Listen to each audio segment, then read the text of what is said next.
We are now in Book 1, Canto 3, the Yoga of the Soul's Release. And we see that Ashwapati, we can say a pseudonym of Sri Aurobindo, is experiencing all these realms from the transcendent through the supermind on down into the spiritual planes of consciousness.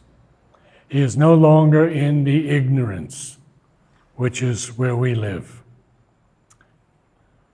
We ended with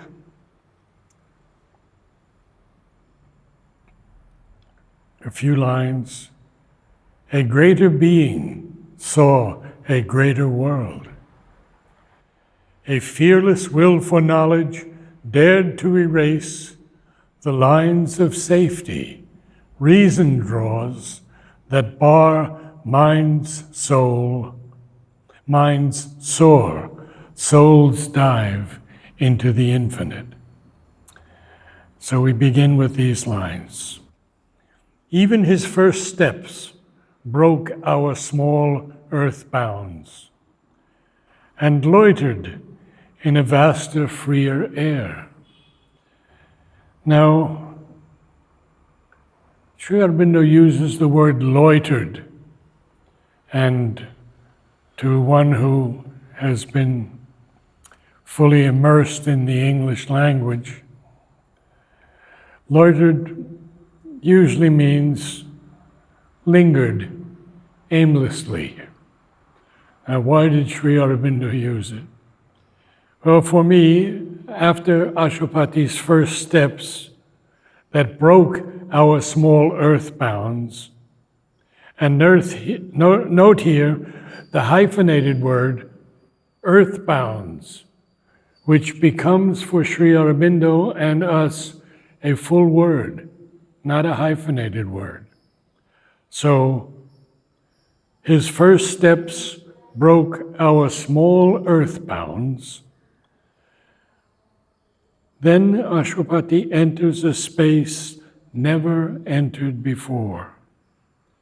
And naturally one could loiter there for a while, standing idly in this new and magical place.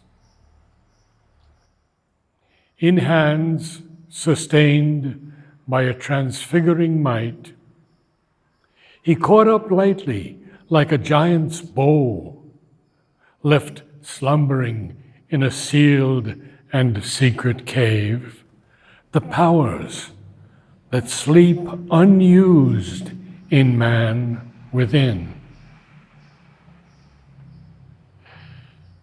Yes, these powers are usually left slumbering when we live in the ignorance. Until we can break into the spiritual planes of consciousness, and Sri Aurobindo names them clearly: higher mind, illumined mind, intuitive mind, overmind, and finally, supermind. He caught up lightly like a giant's bow, left slumbering in a sealed and secret cave, the powers that sleep unused in man within.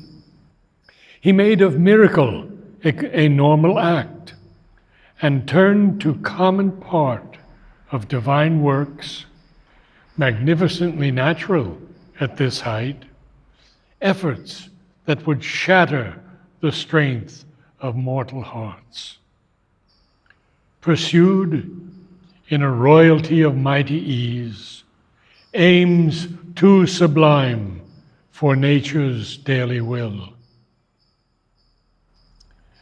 And then he gives us a colon after daily will, because he wants to continue.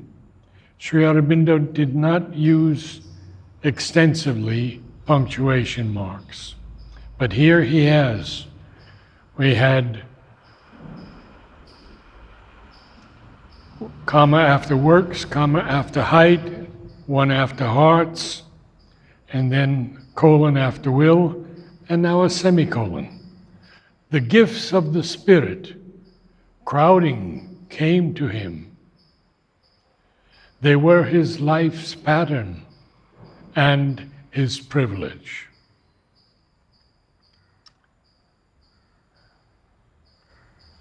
The gifts of the Spirit come to us when we are able to take up these powers that are normally asleep in us. They are in us, and that we have to remember, because God is in us, and therefore everything we believe we can do can be achieved, because the divine is in us. They were his pattern and his privilege. A pure perception lent its lucent joy. Its intimate vision waited not to think.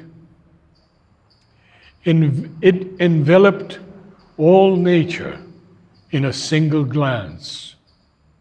It looked into the very self of things. Deceived no more by form, he saw the soul. Now we have arrived at Ashwapati's great achievement, for he is now able to see the soul, and what comes next is truly very special, because obviously Sri Aurobindo is speaking of himself. In beings, it knew what lurked to them unknown. Lurked is the most interesting word here. The best definition we can give is to exist unperceived or unsuspected.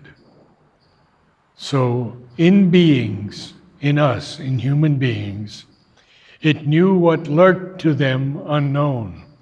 It seized the idea in mind, the wish in the heart.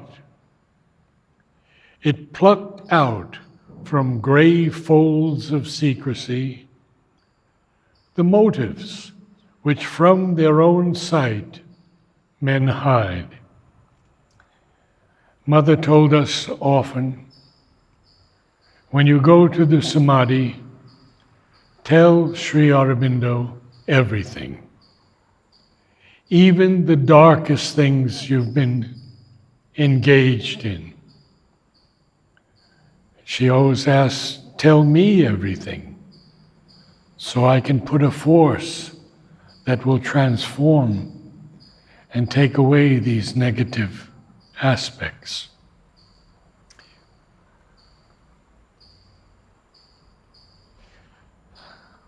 This is what is behind man's impulsive desires, even his evil acts and his unconscious acts.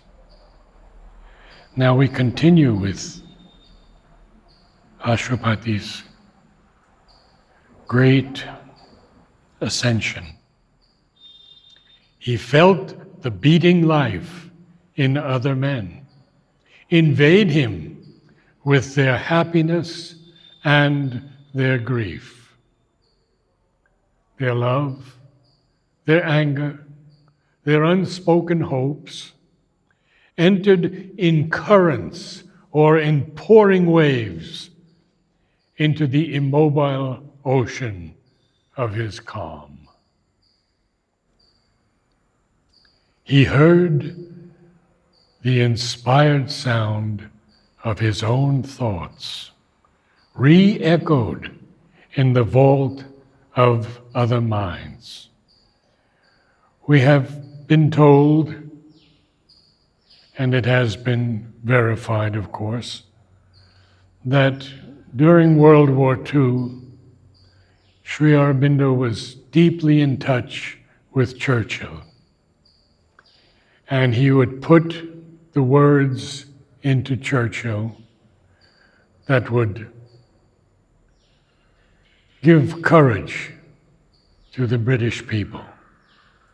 And if you listen to some of Churchill's speeches, you will hear, what shall I say, evidence or intimations of Sri Aurobindo's words.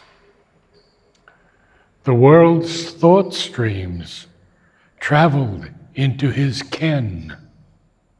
His inner self grew near to other selves and bore a kinship's weight, a common tie, yet stood untouched, king of itself, alone.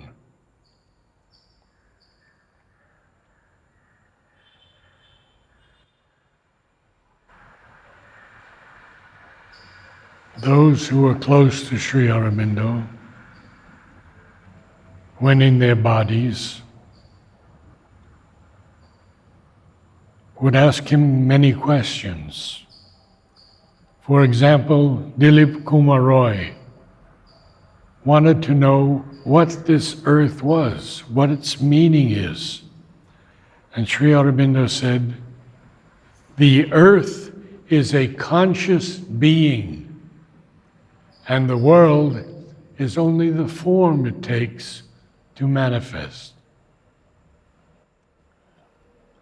A magical accord quickened and attuned to ethereal symphonies, the old earthy strings.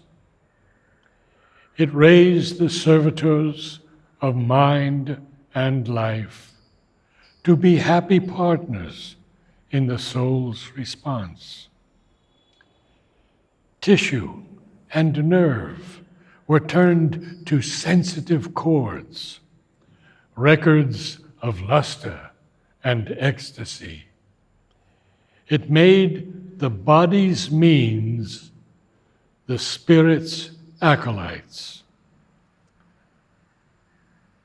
I worked for some years putting together the lexicon of an infinite mind, which are definitions of all the words and terms in Savitri. I began first with going through all the works, more than 34 volumes, of Sri Aurobindo, and the same for the Mother. Secondly, I approached the British famous dictionary, Oxford, and they told me, oh, you have thousands of words, and we charge 300 per word. And so that killed that idea. So then I went to the Cambridge Dictionary, which was Sri Aurobindo's favorite dictionary, and I used that. Lastly, I would go and meet all the great sadhaks and yogis who had been close to Sri Aurobindo. Purani, Nolini, Madhav Pandit, Pavitra, and many others, and asked them how they would define certain phrases that I couldn't find as defined in Sri Aurobindo's works. So we just went through to ethereal symphonies, the old earthy strings. It raised the servitors of mind and life. A servitor is a servant. To be happy partners in the soul's response. This has always lit up my musical soul, for we have the ethereal symphonies, the earthy strings, and then sensitive chords, so musical. Records of luster and ecstasy, It made the body's means, the spirit's acolytes.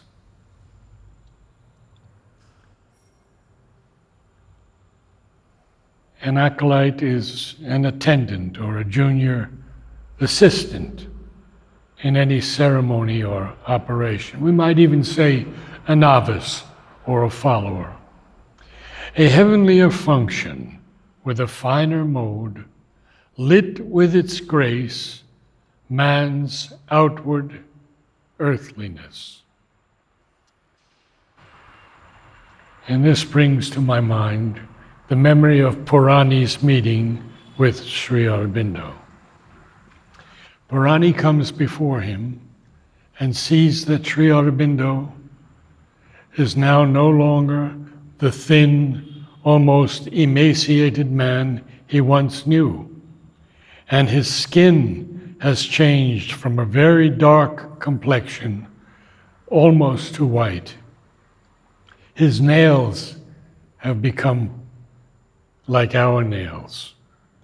What has happened to you? Purani says. And Sri Aurobindo, looking at Purani's new beard, says, and what has happened to you?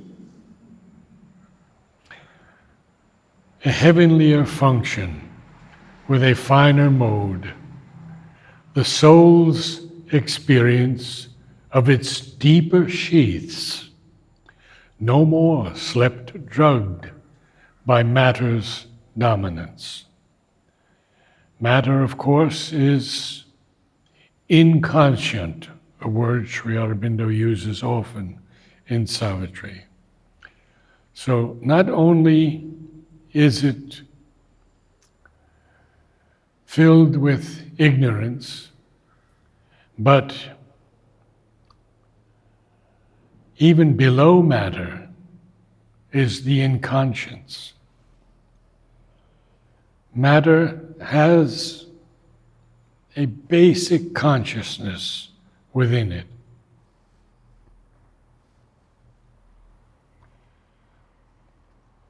And so the soul's experience of its deeper sheaths, no more slept drugged by matter's dominance.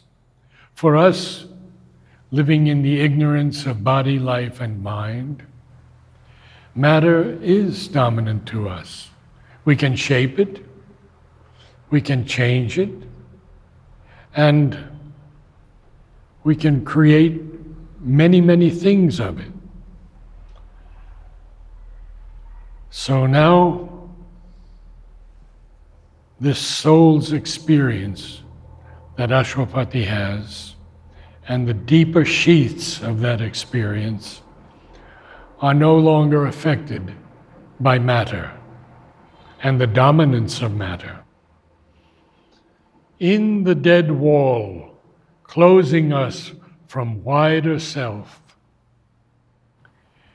into a secrecy of apparent sleep, the mystic tract between our waking thoughts, a door parted, built in by matter's force, releasing things unseized by earthly sense, a world unseen, unknown by outward mind, appeared in the silent spaces of the soul.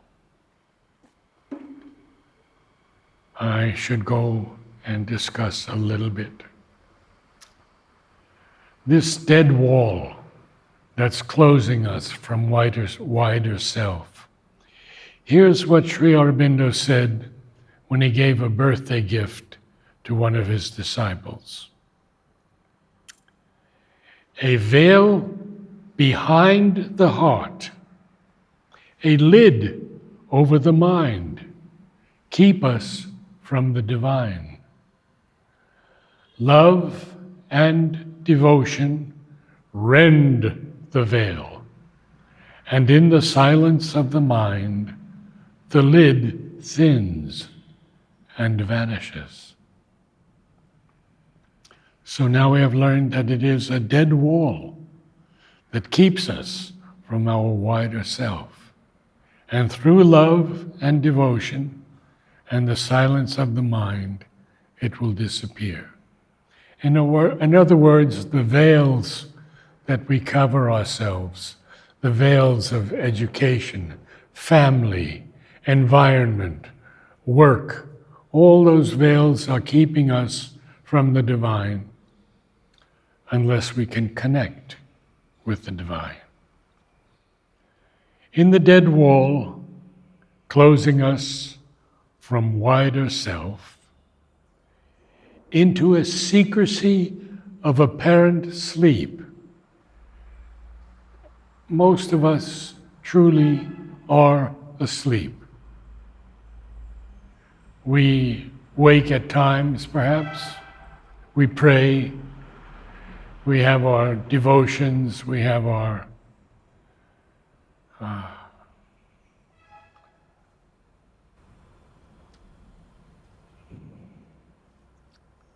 festivals in which we celebrate the divine. But do we get into the divine presence? In the dead wall closing us from wider self, into a secrecy of apparent sleep, the mystic tract beyond our waking thoughts. Very important, this mystic tract that is beyond our waking thoughts. We can only access it when we go into a very deep concentration. I wouldn't even say meditation naturally, because in meditation we may realize some things, we may have some intuitions or insights into things, but when we come out of that meditation, we're ourselves again. So it is this total human being that must be changed. So, into the secrecy of apparent sleep, the mystic tract beyond our waking thoughts, a door parted, built in by matter's force,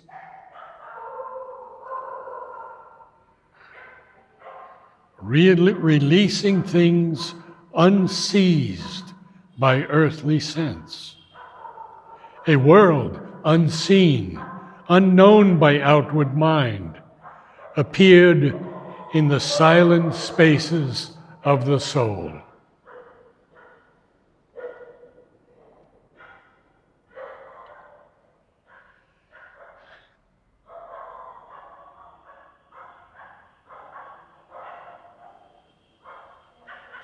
He sat in secret chambers, looking out into the luminous countries of the unborn, where all things dreamed by the mind are seen and true, and all that the life longs for is drawn close. Now, this is very beautiful. Ashapati is now able to look into these luminous countries and sees the truth that they hold. He saw the perfect in their starry homes, that is, the divinities in all their glory. Later on in Savitri, Sri Aurobindo will speak of the perfect in a passage we should memorize. It begins with the absolute, the perfect, the alone, one who is in us as our secret self. Oh, that's for later. Oh. He sees the perfect. And note here that in Savitri, Sri Aurobindo often uses capitals. And when he capitalizes something, I asked Nolini, and he said, it is the essence of the thing. We could say something is perfect without a capital P, and it would have many meanings.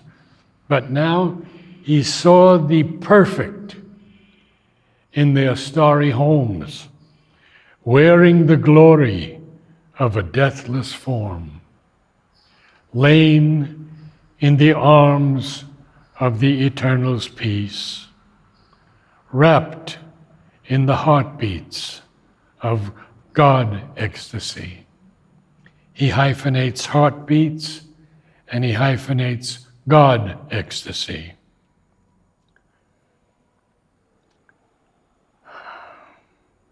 Imagine if we could see even a small part of that. So I'll continue now and go on to the next page.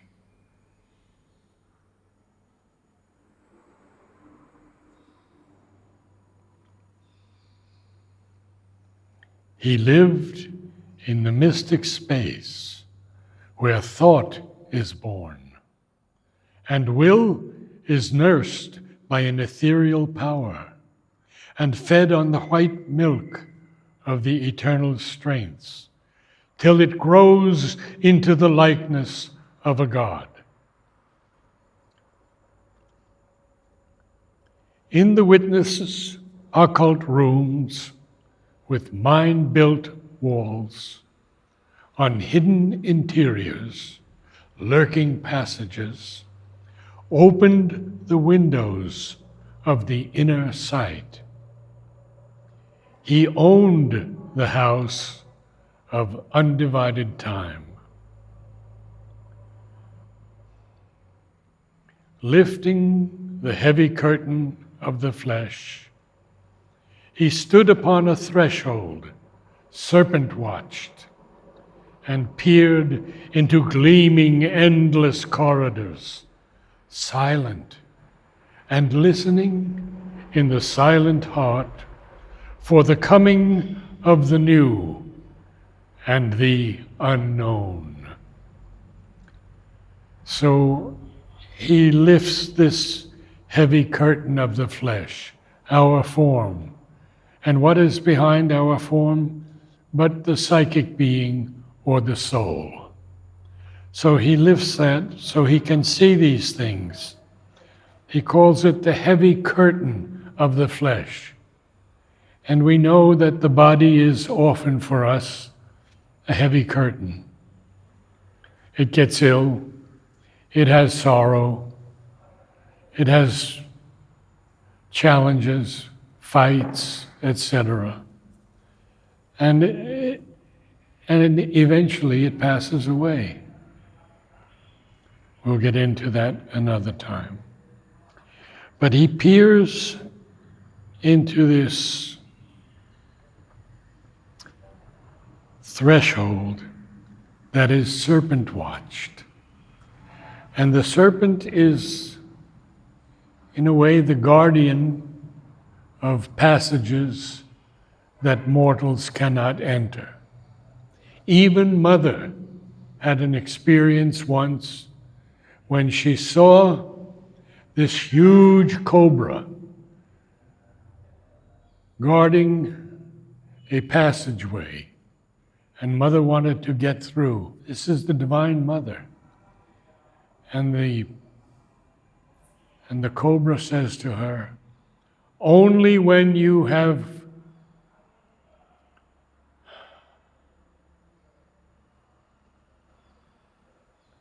defeated the sex aspect in mankind will I let you through.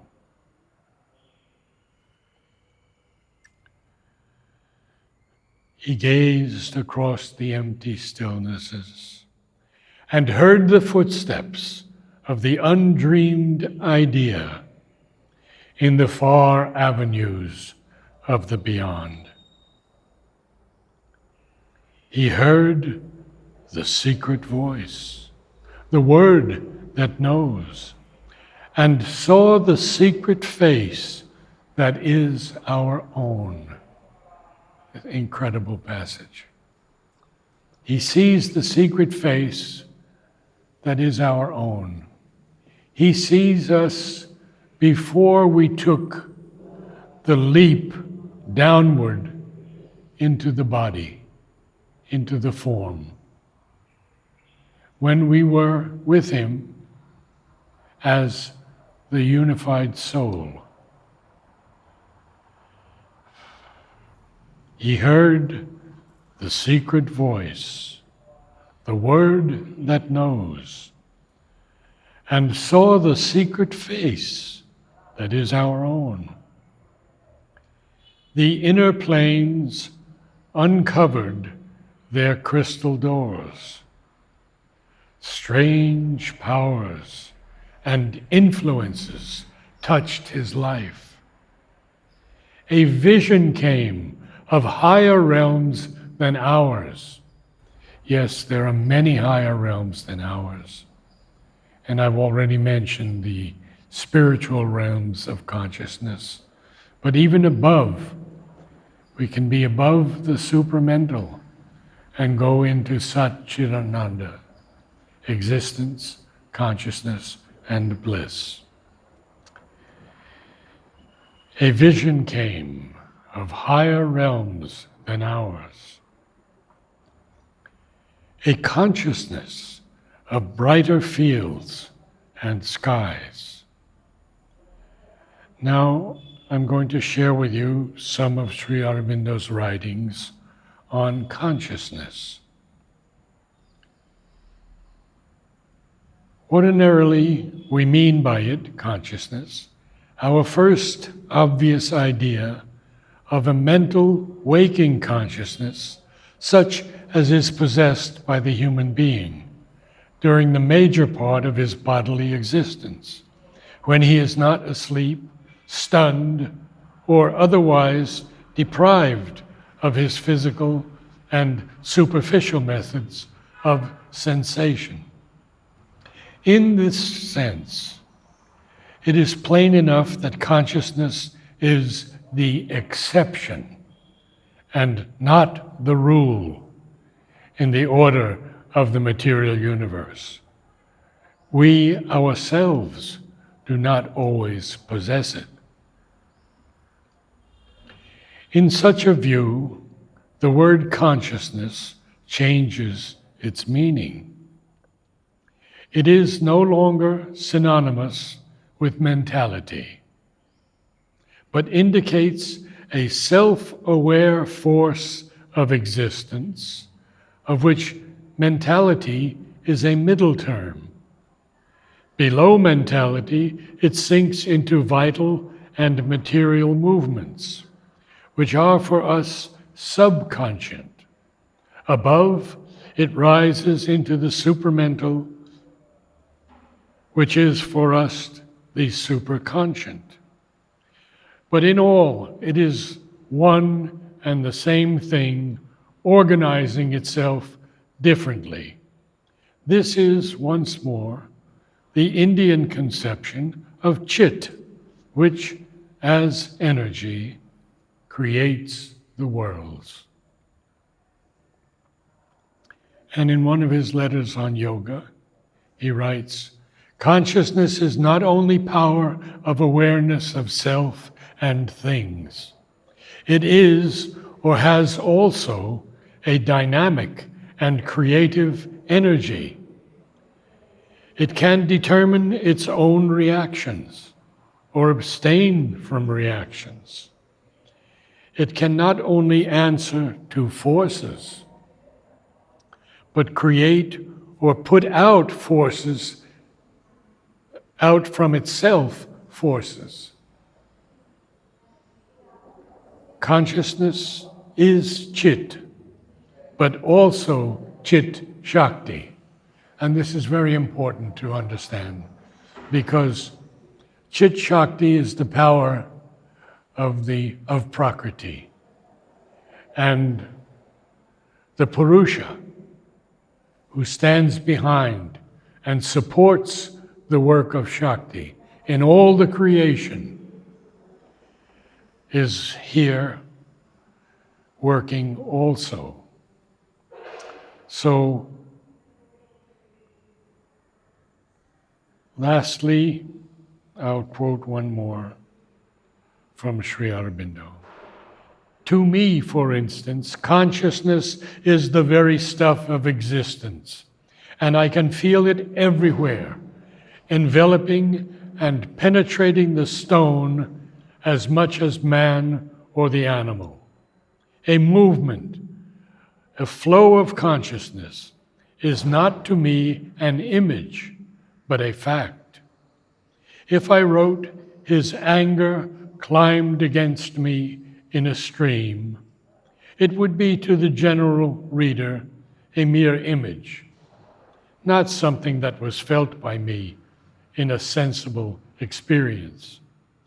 Yet I would only be describing in exact terms what actually happened once, a stream of anger, a sensible and violent current of it, rising up from downstairs and rushing upon me as I sat in the veranda of the guest house. The truth of it being confirmed afterwards by the confession of the person who had the movement. This is only one instance, but all that is spiritual or psychological in Savitri is of that character. The mother, last quote. Consciousness is the faculty of becoming aware of anything through identification. The divine consciousness is not only aware, but knows and affects. So we go back to the last two lines. A vision came of higher realms than ours, a consciousness of brighter fields and skies, of beings less circumscribed than brief-lived men, and subtler bodies than these passing frames. Objects too fine for our material grasp. Acts vibrant with a superhuman light. And movements pushed by a superconscient force. And joys that never flowed through mortal limbs. And lovelier scenes than earth's. And happier lives.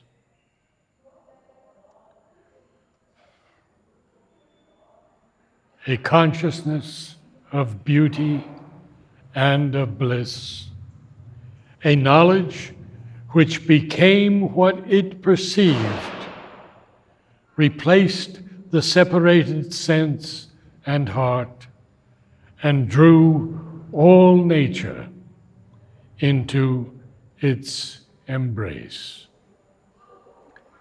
And I'll stop there, and we have 5 minutes left for any questions from anyone.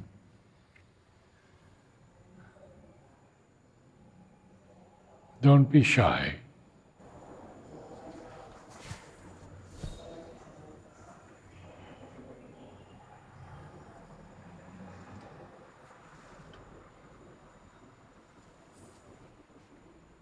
I'll tell you a little of my meetings with Mother in conclusion.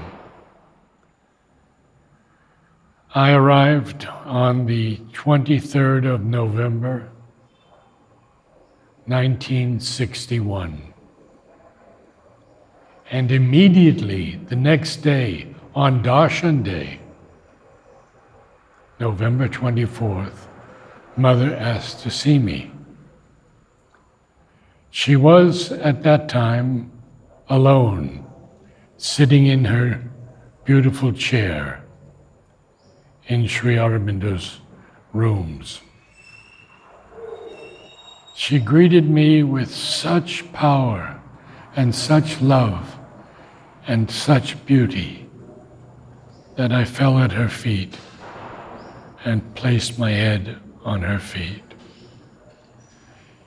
And then she began to talk to me about music. And probably for 30 minutes, she talked to me about the music that was in me, what could possibly be done in this world by me. And then she talked to me about all the great composers, or many of them, who were able to reach planes of existence where they could bring down the music onto the earth. And I know that Brahms wrote in one of his letters, I could go into this plane and any modulation, any harmony that I wished, I could bring down. And so Mother told me about Bach, and she said he brought down a lot of it, but not as much as Beethoven. But she said Beethoven's was a bit mixed, and Bach's was a bit purer. There's incredible things that I'm now, I have a young lady who's typing for me. I had written down all of these things every day and every night, so I wouldn't forget anything. It's more than 200 pages, handwritten, so these will come out in time on our website, Mother and Sri Aurobindo, YouTube, and the second one, Mother and Sri Aurobindo.in.